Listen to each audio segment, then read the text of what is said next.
Talk about Mexican Independence Day. We can call it Teddy Atlas here in Las Vegas, Nevada. You heard from the champion himself, knocking out the competition. Good evening, ladies and gentlemen. I'm your host, Richard Ortiz of The Fighter's Voice, the only voice that matters. And I'm like our guest this evening, Evan Korn, the publicist of Top Rank Boxing. We're going to talk to him about this upcoming fight we got April 5th with Richard Torres Jr. in the main event. He's taking on Guido Vianello. I hope I say his name right, Vianello. And it's going to be a clash of two warriors that want to take that extra step in boxing. But we're not just going to give you the main event. We're going to talk about the co-main event and all the fights that are featured on the card. And then I'm going to pick Evan's brain a little bit and have him step out of the box a little bit, because there's some big episodes of boxing. I say episodes because it's all dramatic now. It's just not, hey, matchmaking and having these fighters fight. Every fighter has a theme. Every fighter has a story. And our guest tonight, I want to welcome him, and hopefully we can get a theme, a story, and maybe some dramatic outbursts from Evan Korn, who's always kind of, just, you would think he's in a golf course or something, not just a boxing match. But that's just my years of growing up and knowing Mr. Evan Korn. Evan, welcome to The Fighter's Voice. Always happy to be on, man. Good to see you. Man, you know what? You don't age. You look the same from day one. Yeah, but a few more gray hairs, but it's a few more gray hairs, and a few more wrinkles, but hey, doing okay nonetheless. Well, gray blends in good with the red. Exactly. It does. Evan, I want to talk about, I've had the chance to talk to Richard Torres. I talk to him more often than less, including his father, and they're very hyped about taking that next step, that next level. A lot of fighters ask for that next level. They may not be ready for it, or they just ask for it just to ask for it. Richard truly means it. And now that he's in the main event, he's looking forward to it. You and Top Rank, how tough was that fight putting it together? And is it something that you wanted to do with two of your heavyweights getting ready to take that next step? Yeah, I mean, I don't think it was too difficult to put together. It never is when you have two fighters that want the fight. There was a couple potential. We had a main event slot open, and it sort of came together pretty organically. You want to get to a point where you develop fighters, to fight one another, and the winner graduates to the next step. Obviously, I think Guido and Richard are at slightly different points in their career, and that Richard's sort of the undefeated knockout artist from the 2020/2021 Olympics. Guido was our big heavyweight prospect coming out of the 2016 Olympics. So he was one Olympic class past Richard, or before Richard, I should say. Yeah. And he started out like a house on fire, had a disappointing draw in the bubble, had one sort of freak loss when a cut caused by a punch stopped the fight that he was winning. And then he had a split decision with Efe Ajagba, but in that loss, I think sort of redeemed himself a little bit from a couple past performances that weren't his best. So, obviously Richard's career has kind of ascended like a rocket ship. Guido's had a little more of a roller coaster, but he's definitely riding a wave of momentum as well. And it was a fight that we just thought made sense at the right time. Richard's ready to step up. Guido wants to continue his momentum, so why not make the fight? You know what? I agree with you. And when you everything that you mentioned about Guido, everything that I'm listening to, I'm not worried about the losses or the draws. What I'm hearing, Evan, is the experience this man has bringing inside of the ring. Yeah, I mean, listen, both him and Richard have had extensive amateur experience. Richard obviously won a silver medal, but not only was Guido an Olympian, he took part in those World Series of Boxing, which were kind of like semi-pro events that took place after the Rio Olympics. I mean, as an amateur, he fought Lenier Piro, fought Fraser Clark in the World Series of Boxing, fought a lot of guys from Eastern Europe. I mean, Guido's had as extensive of an amateur career as you could hope for heavyweight. Same thing with Richard. So they both were, tremendous amateurs with great pedigree. So it just makes sense that these two would eventually meet as pros. I mean, really, two of the best super heavyweight amateurs we've seen in some time. And they're for a while their timelines weren't aligned, and now here they are. Well, I mean, Richard wants to step up, and he's going to step up. I mean, this guy is 6'6". He's 13-2-1, 11 KOs, and in the heavyweight division, I mean, when you had 11 KOs after 13, 14, 15, 16 professional fights, I mean, you bring the hammer in both hands. I got a question for you. What are the commentators going to be calling him, Guido or Vianello? Guido, I think Guido. Well, they go. I think both. Yeah, I think both. Yeah. I think both for sure. In Richard, I mean, he's 12-0. I'm looking at him right here. His record 12-0, 11 KOs, and we all know what would have happened. He was leading up to having that 12th knockout. The referee said, "I'm not going to take this anymore." As far as spitting the mouthpiece out. Yep. The last time I think wasn't really intentional as the other two were leading up, but the referee he's seen enough that night, and we moved on from that. And a lot of questions are going to be answered by Richard. I think this fight, the people get a chance to see more of Richard Torres inside of the ring is what I'm saying. His boxing ability, being able to adjust, being able to roll with some punches. And I think youth is on his side, but I definitely got to give the experience to Guido. I mean, he's faced adversity, and with the victory today, puts him in line with the likes of possibly maybe Jared Anderson. I mean, if you guys want to keep it all in the family and make those big steps. I mean, listen, I think let's worry about April 5th first, and then it's not just win or a loss. It's how you win and how the schedule shakes out. So, listen, a win next Saturday for Richard's a huge step forward. I think if he wins April 5th at Palms, Las Vegas, live on ESPN Plus, you could say he's a legitimate contender. Right now, he's kind of not really a prospect anymore, but maybe not quite a top contender. You take care of business against Guido and you do so in impressive fashion. It's having a different conversation. He's officially a contender at that point. So this is the perfect fight to get him to that point. I agree with you. And I'm going to keep it real with you, Evan, because, I mean, you like to keep things as planned. You don't like to look ahead. I understand that. You like to be conservative. Richard Torres wins and he looks good. I'm calling for Jared Anderson. There's no ifs or doubts about it. If he's not ready for Jared Anderson, then he's not ready to be in the top 10 in the heavyweight division. There's a lot of supporters that are rooting for him. A lot of people are putting some money on Guido that I went back and forth with on YouTube, but that's not my place to do so. So they truly believe in the man. But it's time to move forward. There's no. What did what's the name say back in the day? And I don't mean it as a put down. Burt Cooper, he looked great against Evander Holyfield. They fought him in Atlanta, Georgia. He hurt Holyfield. For the first time, Holyfield was knocked down. He held onto the ropes. The referee called it a knockdown. After the fight, he said, "No more ESPN fights," meaning they're nothing but pay-per-view fights from here on. With Richard Torres, it's nothing but forward steps. And maybe the likes of Andrew Ruiz in the future. Listen, you can play fantasy boxing till the cows come home. Obviously, you mentioned Jared Anderson. From a storyline standpoint, I think that'd be compelling for fans. Jared was the heavyweight for Team USA when Richard was the super heavyweight. They sparred countless rounds in Colorado Springs and with Team USA, know each other very well.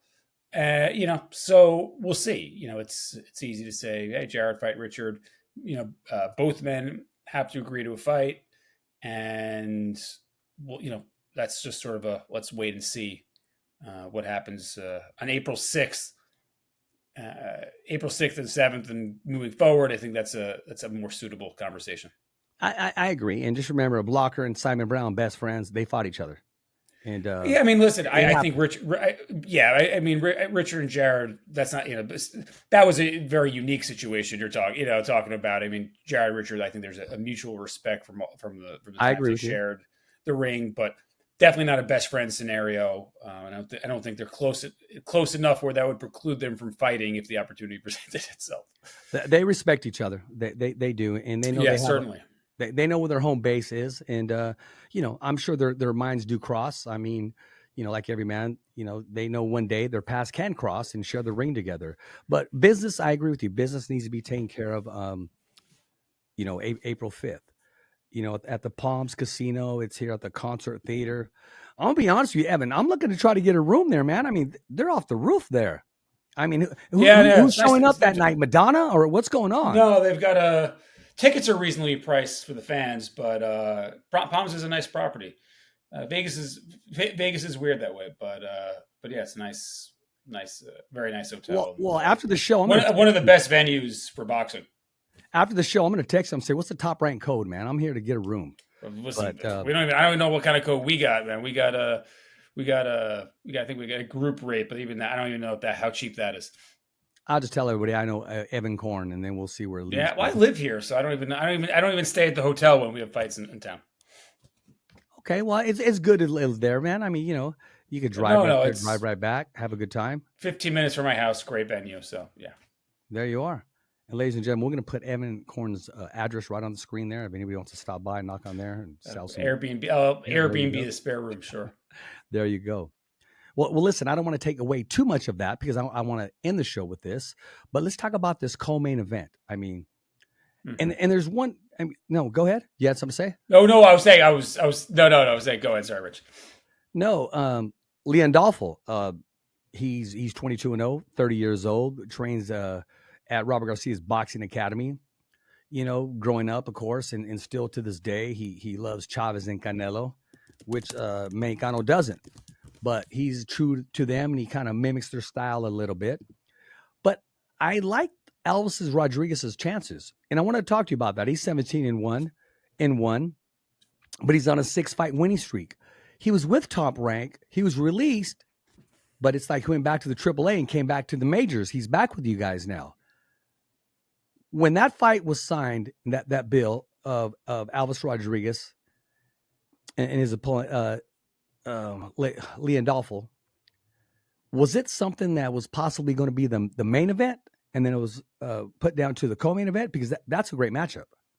Yeah, I'm not sure if that was ever in consideration for a main event. I think it was slotted in as a co-feature, always. But yeah, another matchup. I mean, I don't believe Elvis is an Olympian, but again, another guy with extensive amateur experience. Leandolfo was a Mexican Olympian, one of the best amateurs Mexico's seen in quite some time.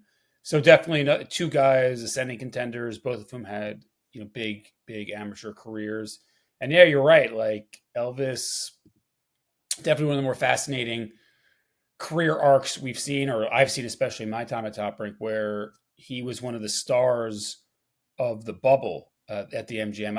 I believe he's tied for the most appearances when we did in the MGM COVID bubble that we did.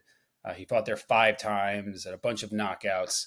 Really sort of came on like a house of fire, then lost the fight, and then whatever happened. And he was released and spent some time with a rival promoter and had some big wins. And then the opportunity came where he was available again. And at that time, we liked what we saw out of Elvis and his career development and the way his skills had evolved. And also at that time, we had and still do a lot of guys in that fringe contender to contender level at 140 pounds. One of those guys was Leandolfo Delgado. And so when you re-sign a guy like Elvis, who was at that point of his career, yeah, a guy, I know the people in charge, the matchmakers, and Carl Moretti, Brad Goodman. That was a fight that was sort of on the radar when we re-signed Elvis, I should say, last summer. So he got a couple wins, and yeah, he looked okay in those two victories last year, and now it's time to step up. Leandolfo has been asking for a continued step up, so. Again, when you have two guys that are hungry and want to challenge themselves, not that the fights are always easy to make, but in a sense they make themselves, because you can't have reluctant fighters if you want to make good fights. No, and I'm going to be honest with you. You guys have had you have tightened it up. You have chopped the fat. There's no more. Okay, I'm going to build you up 5 fights in a row. No, If you want to step up, I'm going to match you guys together, and may the best man win. And I like this card. I like the matchups for the most part. You got a lot of young signees, a lot of young stars, and one particular fighter that we'll get to that I'm very excited for as soon as he signed with Top Rank. I said to both him and his manager already knows who takes care of him. He says, yeah, we know that. That's why we decided to go there with them. Albus had that thing there with the bubble, with the guitar playing afterwards. He had that theme. He was a fan favorite, and you guys brought him back, and he delivered. I think his first loss, I want to say, was it on the undercard of Josh Taylor, Jose Ramirez? I believe so. It was at one of the we did a series of shows at the Virgin. Yes. The Virgin Hotel, and it was. I mean, now when you look at what Kenny Sims has gone on to do, it doesn't seem like a big upset. It doesn't seem like a big upset, but at the time, that was a tremendous upset. I think a lot of people in the know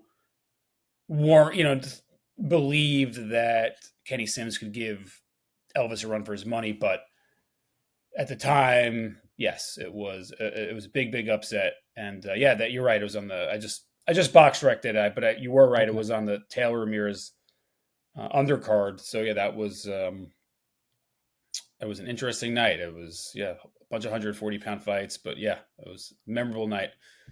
I think the first undisputed fight one of the first undisputed fights of the post-COVID era, so to speak. Yeah. Although that was, I think Taylor Ramirez, if I remember, that was a half capacity house. He had like 1,000 people at the Virgin Hotel. Yeah.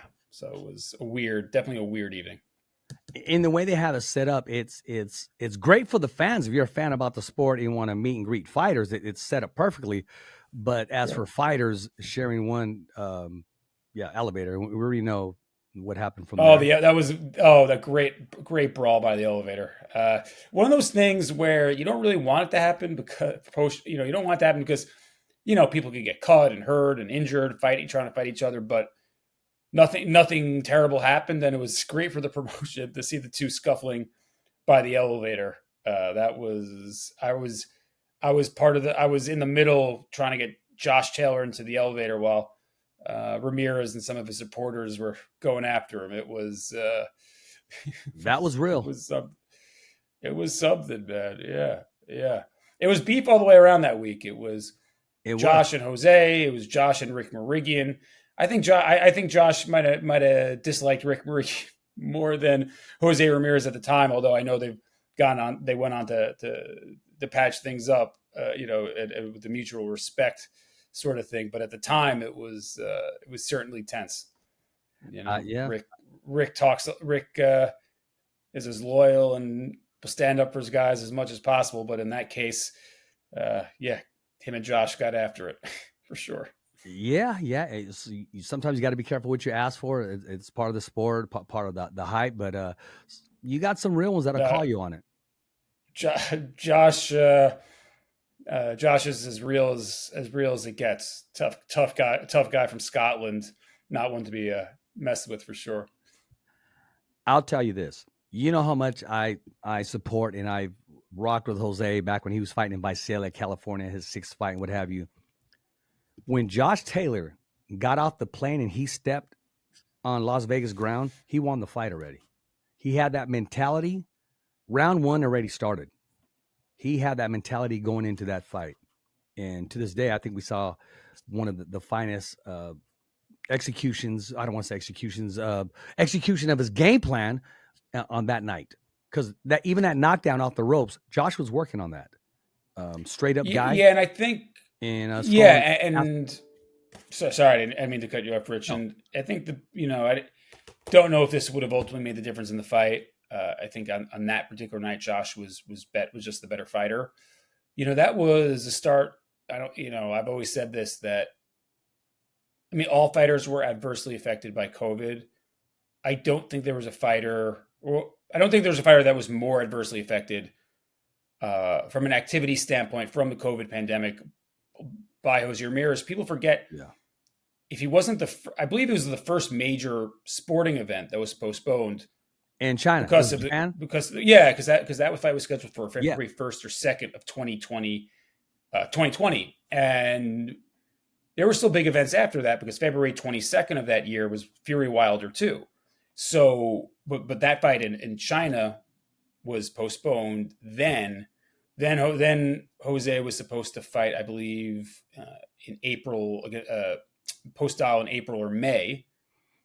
Back when we thought with COVID would be a 1 or 2 month thing, I think it was going to be like May at Save Mart Center. Yeah. Then that got pushed back. Then he had a fight. The fight with Postal didn't come around till August of that year, and he had been off 13 months since that career-defining win over Hooker. So he got off to a rocky start for Jose during COVID. He got adversely affected, and by the way, so did Josh. Who after the Pro Grace win was off 11 months until he fought in a bubble over in the UK. So every fighter, was adversely affected. And I think on that night, both guys showed up and proved why they were at the time the best 240 pounders in the world. Well, yeah, and you talk about fights outside of the ring, the mental part. They just think that Team Taylor got the best that night. And that's what I mean. As soon as they got to Vegas, some of the tactics as you go along. And also, I want to point out, Jose Ramirez has probably had so many fights postponed in a row. He's been put on the shelf, postponed in a row. His opponent can't make weight any longer. He faints before he makes the weigh-in. I forgot. You're right. Yeah, it was 2018. And then Andy Benson's, Andy Benson's was bumped up to the main event, and he had a chance to make a statement. I remember that. But Jose, I believe that was took the platform and made weight to show everybody, I made weight. I did what I needed to do, even though he didn't have a fight. I remember he hopped on the scale, and then he ended up fighting Orozco 2 months later. I think that night, a Mean Machine was a main event that night, I believe. Maybe I'm getting my dates. It's 7 years ago. Andy Benson's was offered, hey, because he was the co-main event. Can you come and be the main event now?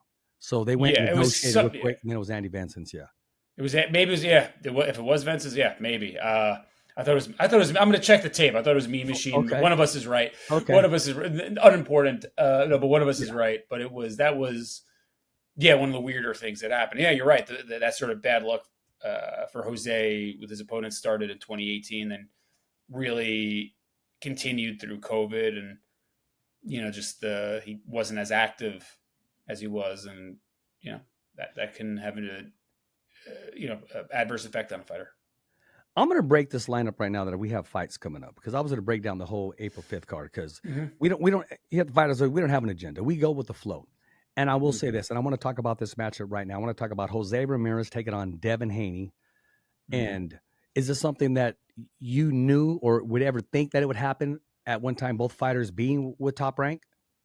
No, I don't remember there ever really being discussion about Devin and Jose fighting, even when both were on our roster, because at that time Devin was undisputed lightweight champion. Jose was 140, but I think we all thought his days were numbered at 40, or eventually move up to welterweight. And then, Devin always was a 3-fight deal, so it wasn't with Top Rank when for the Kambosos fights, and then what ultimately became the Loma fight.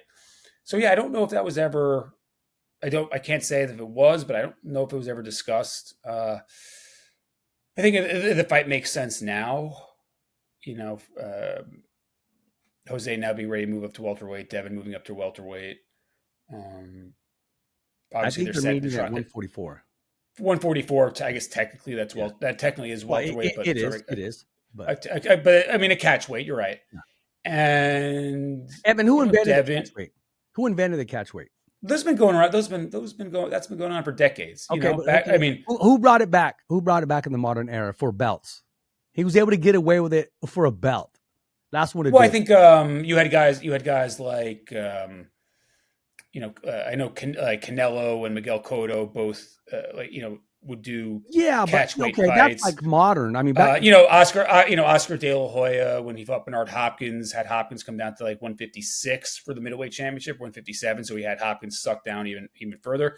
So there's been times when star fighters have exerted their A-side power to maybe to have a weight limit a couple pounds below the weight limit.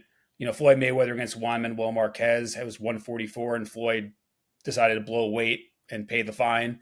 So we've seen plenty of examples of star fighters exerting their influence, as is sort of the A side, so to speak.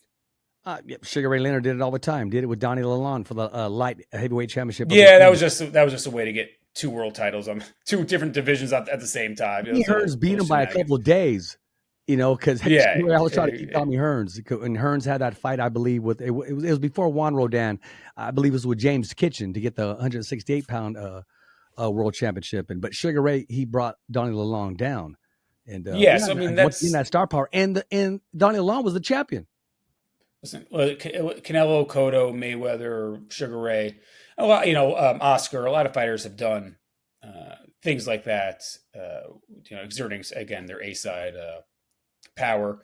But again, I'm happy. I don't think Jose wanted to go out on the way he performed against Barbosa. I saw him in New York City for the press conference. We were there for Teofimo Lopez, and he looks, he seems to be mentally in a great place, and he was a member of the Top Rank family for over a decade. So obviously we all have a soft spot for Jose. Devin performed admirably for us for 3 fights. We like Devin as well. So I'm just looking forward to that fight as a fan, and may the best man win, really. Yeah, and I'm going to break this down to you right now. Who had the star power for it to take place at 144? Was that Team Haney or Team Ramirez? I mean, listen, I don't know.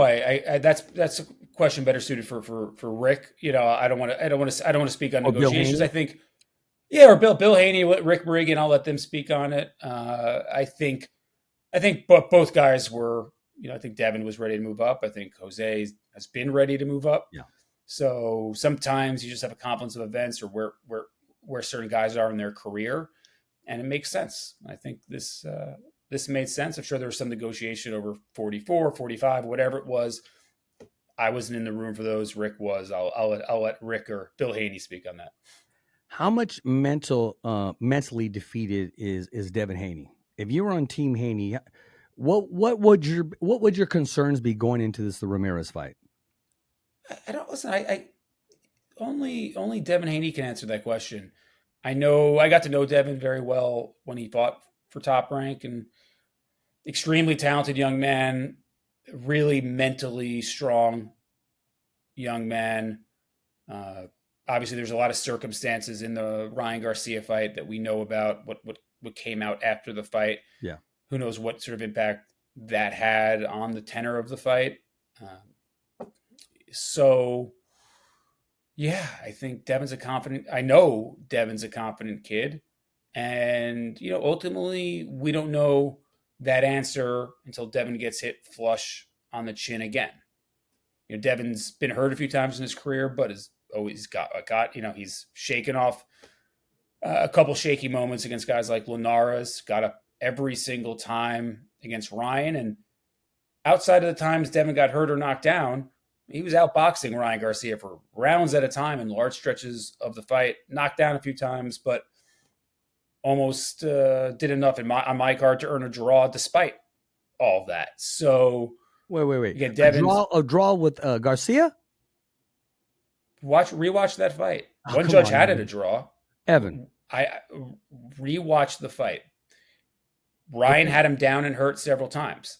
You take away those big moments of a fight, as you have to score boxing round by round. Yeah. I think Ryan won the fight, but if you go round by round, it was a close fight. It wasn't. I agree with you. I agree. If you go round by round, it wasn't a close fight. If I had Devin winning, or if I had Ryan winning, it was by about 2 points. It was that kind of fight. There was a lot of when the fight sort of was brought to a lull and to a standstill.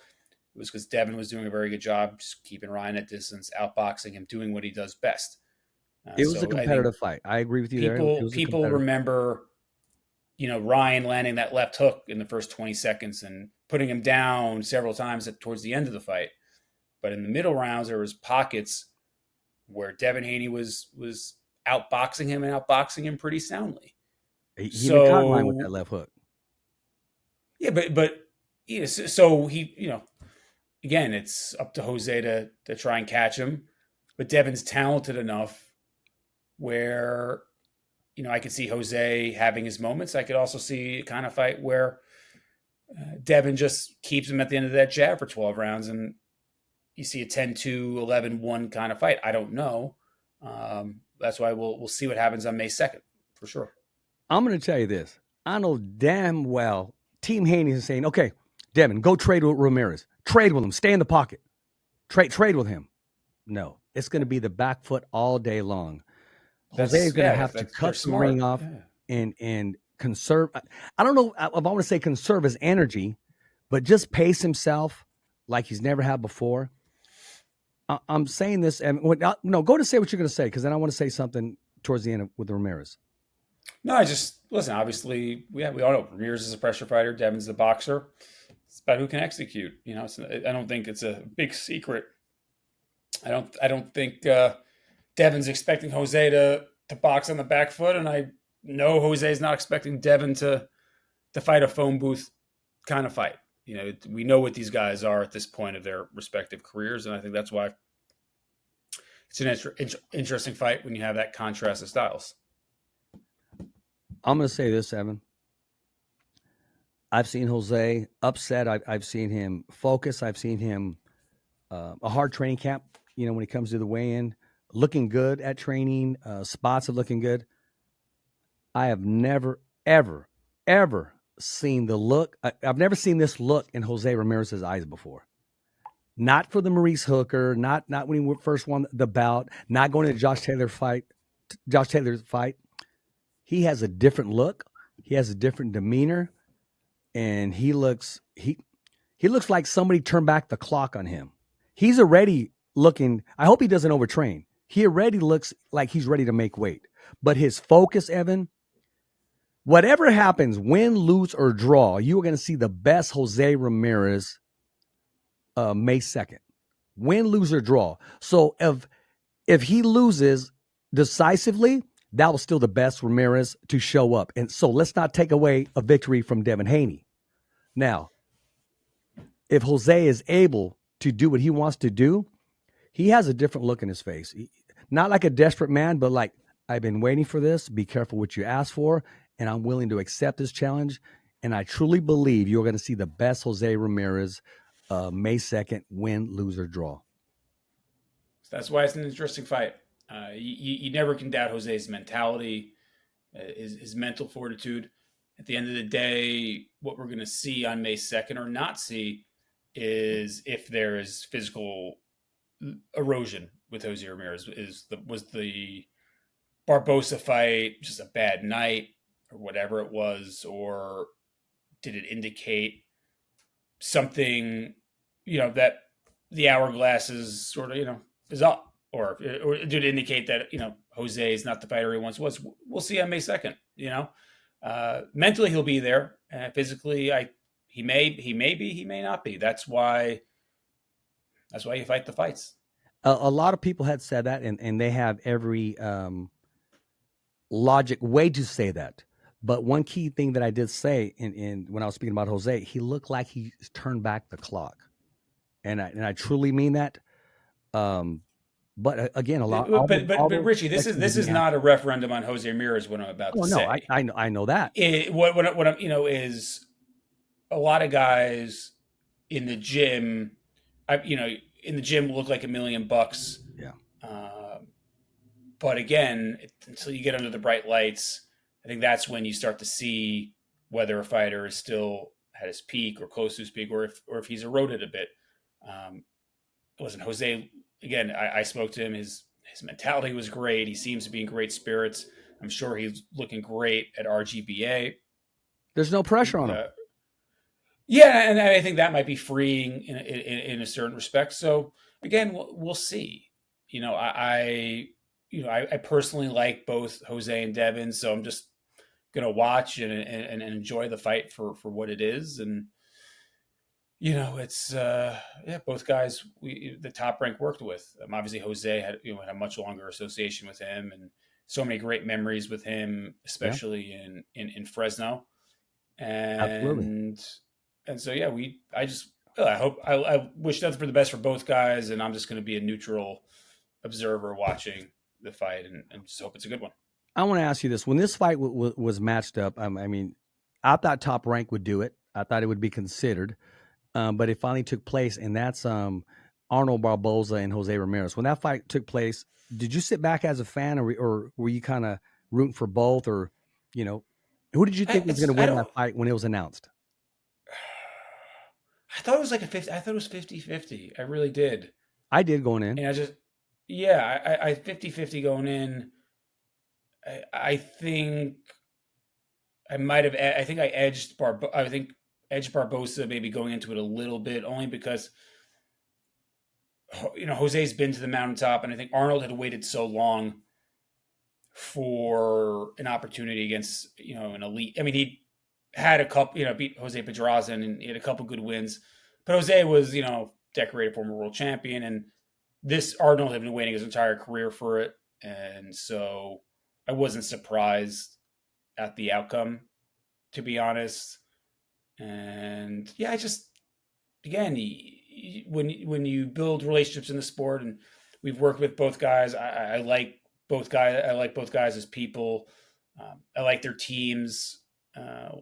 Arnold's father is a great guy, and Wonderful guy, very humble man. you just watch, and you feel happy for the man who won. Like I did, I felt I got to see Arnold shortly after that, and got to congratulate him, and when he was over at the Top Rank gym, and you feel bad for Jose. It's equal, as good as you feel for one guy is as bad as you feel for the other guy. Me and Arnold, we would talk all the time, and he would always ask me, "Hey, did you hear anything?"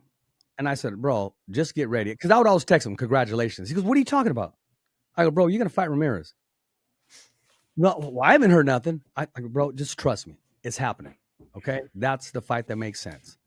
And Yeah, no, it made perfect sense. They both obviously ended up with Golden Boy and Turkey El Sheik, but the Latino night card. And yeah, sometimes in boxing, just it's fate, or the pieces just have to fall in the right way.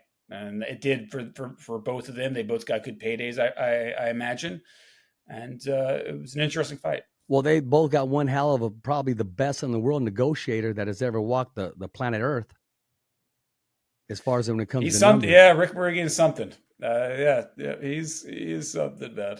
No, Yeah, he is. I will say this. I don't think Jose had a bad night. I think Barboza didn't allow him to be Jose Ramirez. I think he I think surprised it a was. lot of people by outboxing him, sticking and moving, giving him angles. And you saw the difference for the first time in speed. I actually thought Jose Ramirez was the favorite going in. I really, you believe the hype, you start reading into it. And I love Jose. I call it like I see it. And Arnold Barboza is on a hot streak right now. I think Teofimo's going to have his hands full. I hope So do I. Arnold Good Barboza is fight. able to keep his composure and doesn't do anything just out of reflex or getting caught up, because he's wanted Teofimo Lopez forever, about including we know that we know that, Richie. Oh yeah, we know that. No, that fight was discussed many times. Many times when Barbosa was at Top Rank. So I'm again happy for him that he's getting that opportunity. Obviously, we still promote Teofimo Lopez, so we'll be backing our guy on that night. But again, he's having Jose and Arnold. So, like everything, like life, it's a little from column A, a little from column B. Arnold was motivated and ready to go. Maybe Jose had an off night. That oftentimes those factors will conspire to make the result what it was, which was a competitive but clear decision for Barbosa. Well, the first thing, Barboza's been consistent. For Jose to come back after that Barboza fight, that's good for Jose, because now he's consistent. None of this one fight every a year and a half. So I say that's a good thing for Jose Ramirez. And remember, boxing has a small window. It's ticking on both men. I'm looking forward to Jose Ramirez. I'm sorry. I'm looking for that fight too, of course, to Arnold Barboza and Teofimo Lopez. I personally think that should be the co-main event, if anything. But again, we're talking about the star power of Devin Haney, who I believe is in charge of saying, let's go to 144. And Jose walking it with open arms, like, hey, you don't got to ask me twice. Now, you'll see how strong I really am. But leave Devin Haney, in the co-main event. So that's kind of the star power, I believe, or pull that he had. Well, listen, at the end of the day, like, it doesn't matter if this is the co-main, this is the main. Who's the winner? We are, Evan. Evan, we're the winner. You get 3 good fights, and everybody's bank account, or for the fighters, I should say, their bank accounts will get a lot fatter, which good. That's why, Well, Jose's I know Arnold Barboza. Jose's got, listen, Jose, I'm happy he's making a lot of money, and that's, he take care of his family, and that's what they do it for. So, happy for all of them, and it could be a hell of a card on May 2nd for sure. Jose's always doing well with his money. He's really. Oh, he's gonna run the Central Valley when he retires. Run for mayor, whatever the heck that guy wants to do, political office. He will. Yeah, he's got it all set up, and he's him and Rick has obviously been behind the scenes, but Jose himself, very smart, very savvy young man who, again, as successful as he was in boxing, might have more success outside of it when it's all said and done, which is saying something. And, the main event, Ryan Garcia, Rolly, I mean, I really don't even want to talk about it. I'm a fan of Ryan Garcia. I think he's going to do what he does and do his thing. And then we'll talk about him facing some of the winners on the co-main event and the featured bouts. But I'm glad boxing's getting what it needs, and these guys to finally match up. And I honestly, you got to thank Ryan Garcia, because he took the first step forward to say, you know what, I'll go ahead and, starve myself so I can make the fight. And then it started the snowball effect, and then you had the Crawford and Spence fight, and now we're getting the fights that we want to see. Well, if you really want to look at it, go back to Teofimo telling Loma to bring it on. Teofimo. Well, I'm saying, like, if you talk about this era, the 4 kings or the 5 kings, like they call them. Tio is the one that went after Loma. Yeah. Devin went to Australia twice to fight Cambosis, and then fought Loma. That was those guys.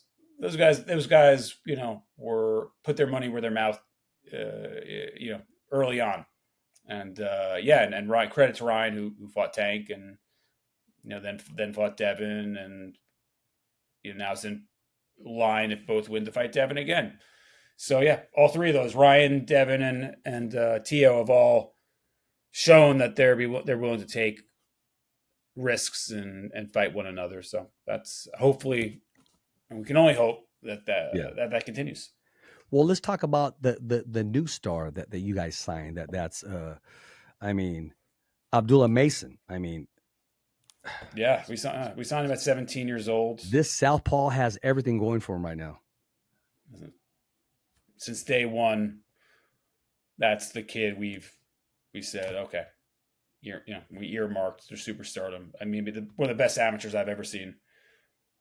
Brad Goodman raved about him when we signed him, when we were thinking about signing him almost 4 years ago at this point.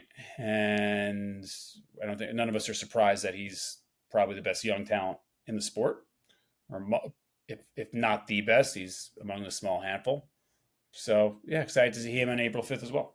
Yeah. And I'm going to be honest with you. I was looking forward to that Giovanni Cabrera fight, but that was canceled. What happened there? Was it the weight? A bit of a bit of an injury issue, and wasn't cleared to fight. So we got a Carlos Ornelas. Yeah, which again, still a nice step up. Yeah, tough guy, southpaw, very tough. But the hand speed. Yeah, it's as good of a late replacement as you could hope for. Absolutely.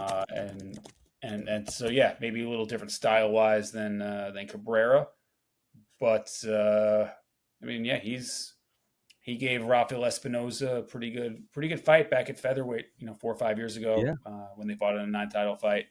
So he's been in there against some good guys, and coming off a win over an undefeated prospect in Mexico. So yeah, tough kid.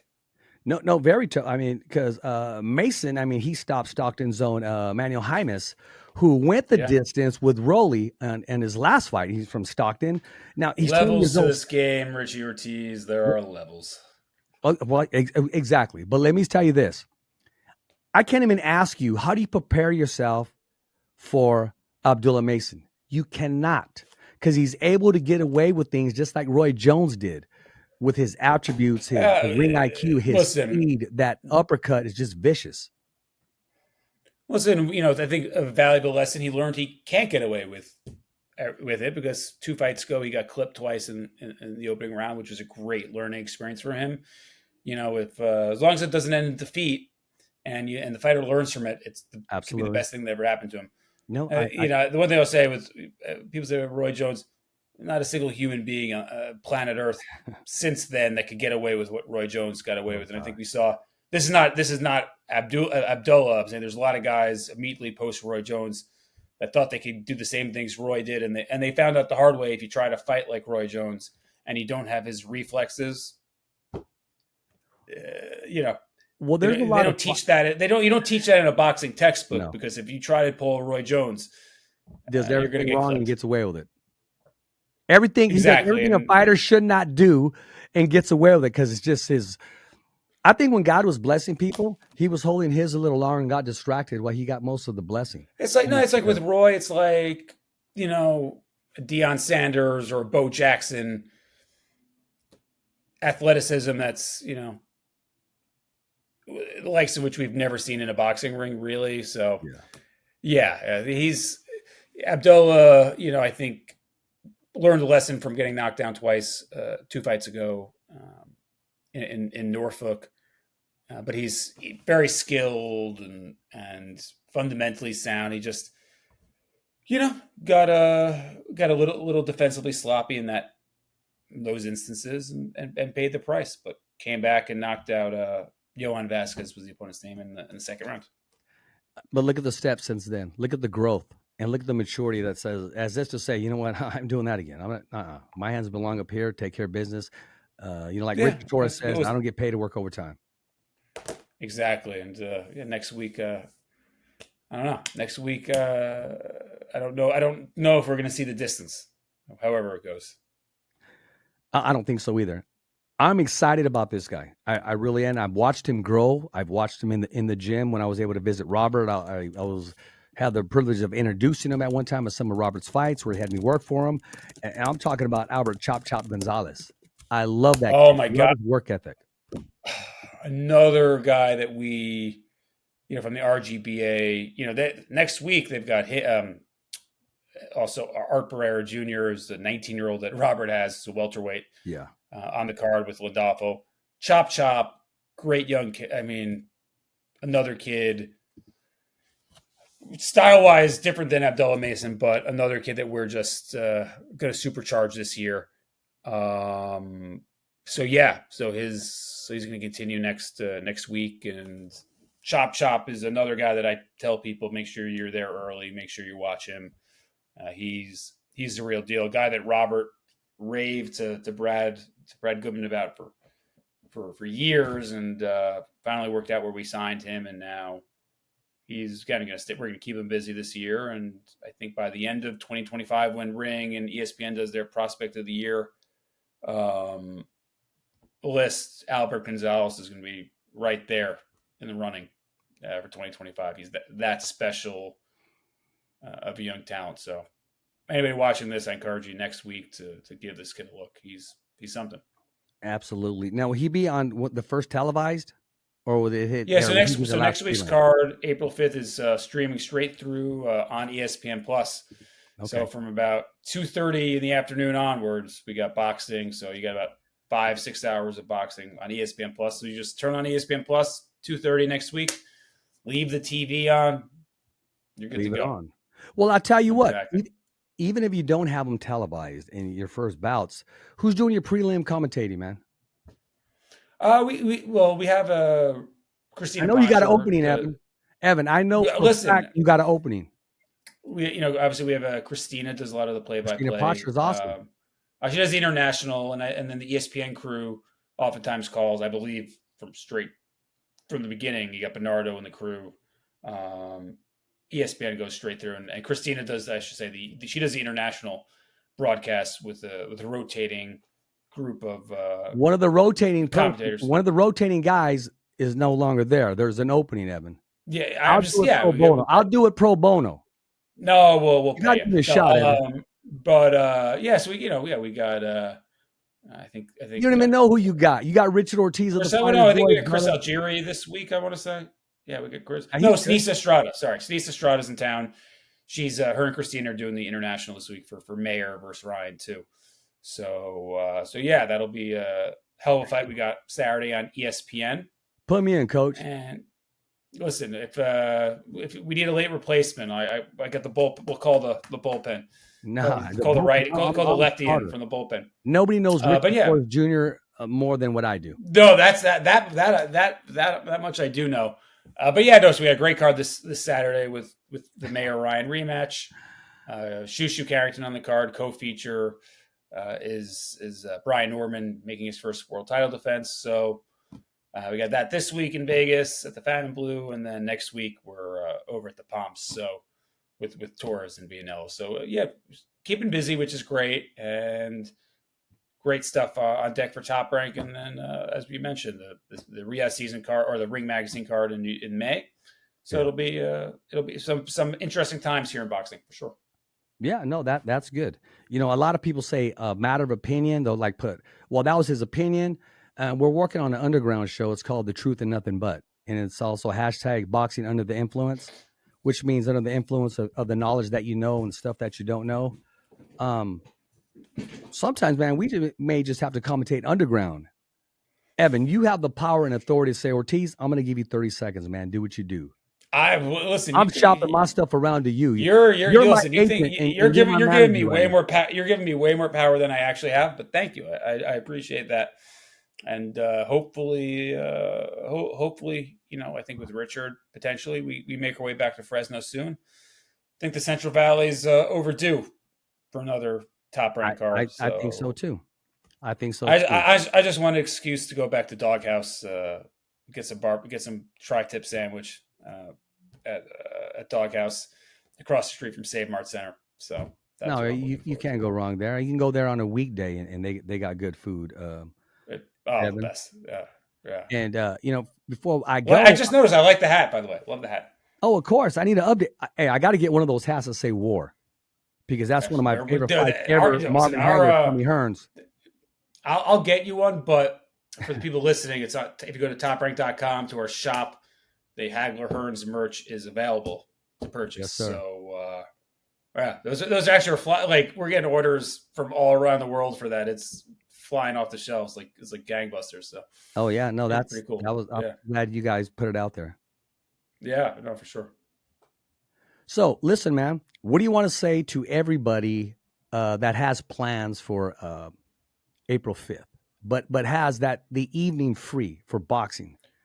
Well, listen, yeah, there's never been a boxing fan never watched a fight. How can we? Listen, if you're on the West Coast, our main event's probably going to start 7, 8 o'clock. So if you want to go out, just go out after the fight. If you're on the East Coast and you're worried about staying up, take a nap and stay up. No, it's just listen, an old school, you know, heavyweight, just slugfest like you used to see on Boxing After Dark back in the day. Just it's two heavyweights who like to throw. So watch it. I don't need to sell it because it sells itself.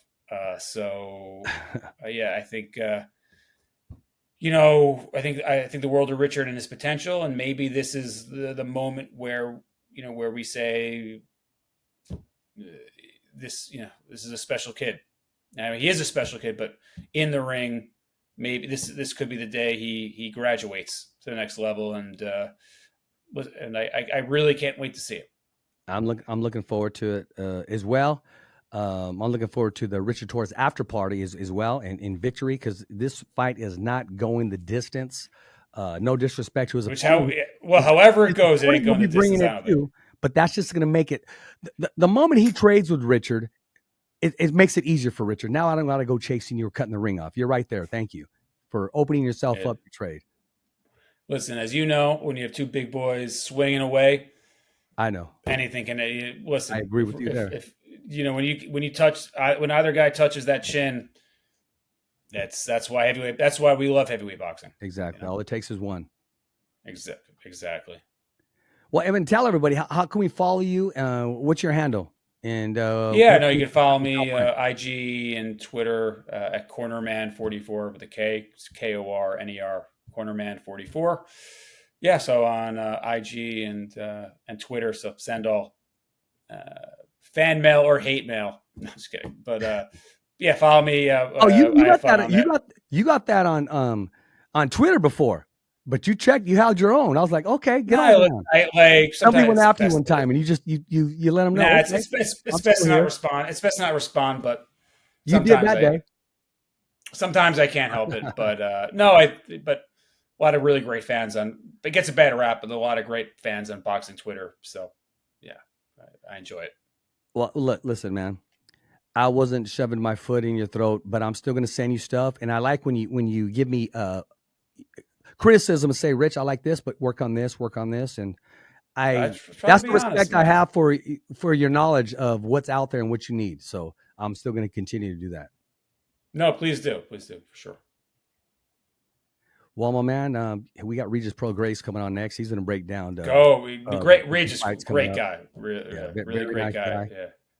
Adventurous guy.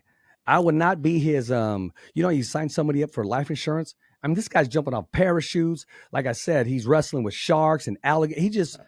Regis is Regis. Great guy. I look forward to watching that as well. And it's been a pleasure, Rich. Thanks for having me on, man. Of course. Ladies and gentlemen, I want to thank our guest, Evan Korn, the publicist of Top Rank Boxing. And if you have not subscribed to our channel, it's www.youtube.com/thefightersvoice. Remember, every fighter has a voice, and so do you. The truth doesn't hurt. It's just the truth. As always, it's a wrap. Thumbs up for Richie. Okay, fight fans, it's not goodbye, but until next week. Remember, it's always voiceography at its finest. So on behalf of Richard Ortiz, the special guests, saying hasta luego, babies. And always, thanks for listening.